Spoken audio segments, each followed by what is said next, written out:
Ուկրաինայում սգում են 4-ամյա պատերազմում Կիևի վրա ամենամահաբեր հարձակման զոհերի հիշատակը։ Հինգշաբթի բնակելի շենքերին ռուսական բանակի հասցրած հարվածներից մահացածների թիվը հասել է 30-ի, մոտ 100 վիրավորի մասին է հայտնում Ուկրաինայի արտակարգ իրավիճակների ծառայությունը։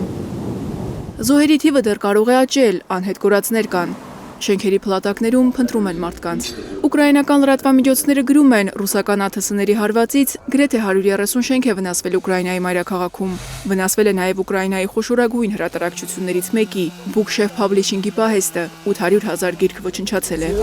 Կորուստներ է կրել նաև Կիևում Կարմիր խաչի գրասենյակը, հումանիտար կազմակերպության պահեստում 320,000 տեսակի ապրանք է հրդեհվել։ Զելենսկին դաշնակիցներին է մեղադրել խաղաղ բնակիչների մահերի համար։ Կիևը չի կարողացել պաշտպանվել, որովհետև գործընկերները չեն կատարել խոստումը ու ժամանակին չեն տրամադրել հակաօդային պաշտպանության համակարգերը։ Збито за цю ніч 48 ракет. 48 հրթիռ եւ տարբեր տեսակի 476 անօդաչու թռչող սարքեր ոչնչացվել են, բայց դժբախտաբար ոչ բոլորն է հաջողվել խոցել։ 30 Петріотів. І треба, щоб партнери Դժբախտաբար բալիստիկ հրթիռներին դիմակայելու եւ պատրիոտների պակաս կա։ партнери були більш активними в допомозі з цим. Միացյալ Նահանգները եւ մեր եվրոպացի գործընկերները պետք է ավելի նախաձեռնող լինեն օգնություն ցուցաբերելու հարցում։ Балістики. Ось такого терору. Պուտինը մտադիր է ոչ թե դադարեցնել պատերազմը, այլ ավելի շատ բնակելի շենքեր ոչնչացնել։ Щоб не закінчувати цю війну. Ռազմական աջակցությունը բավարար չէ, ըստ Եվրամիության արտաքին քաղաքականության ղեկավար Կայա Կալասի։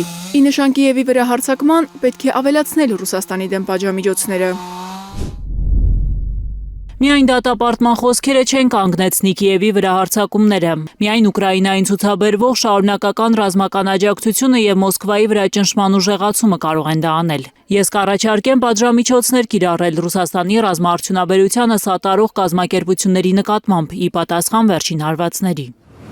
Մոսկվան նահանջելու միտք չունի։ Կրեմլի խոսնակը հայտարարել է. Մոսկվան կշարունակի ուժեղացնել ճնշումը Ուկրաինայի վրա իր նպատակներին հասնելու համար։ Դմիտրի Պեսկովը մեղադրել է Եվրոպային լարվածությունը սրելու համար։ Մոսկվայի խոստացած հարվածը չի ուշացել։ Գիշերը ռուսական զինուժը հարվածել է Սումիին եւ Զելենսկիի ծննդավայր Կրիվոյ Ռոգին։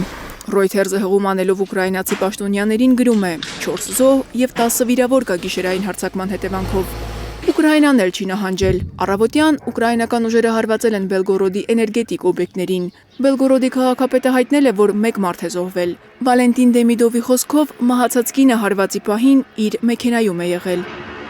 5 մարդ էլ Զապորոժիայում է զոհվել։ Տոկմակ քաղաքի շուկայի վրա ուկրաինական անօդաչու թռչող սարքի հարվածի հետևանքով 18 մարդ տարբեր աստիճանի վնասվածքներ է ստացել։ Քաղաքի հիվանդանոցը լրացուցիչ վիրահատարաններ է ստեղծել, հայտնել է նահանգապետը։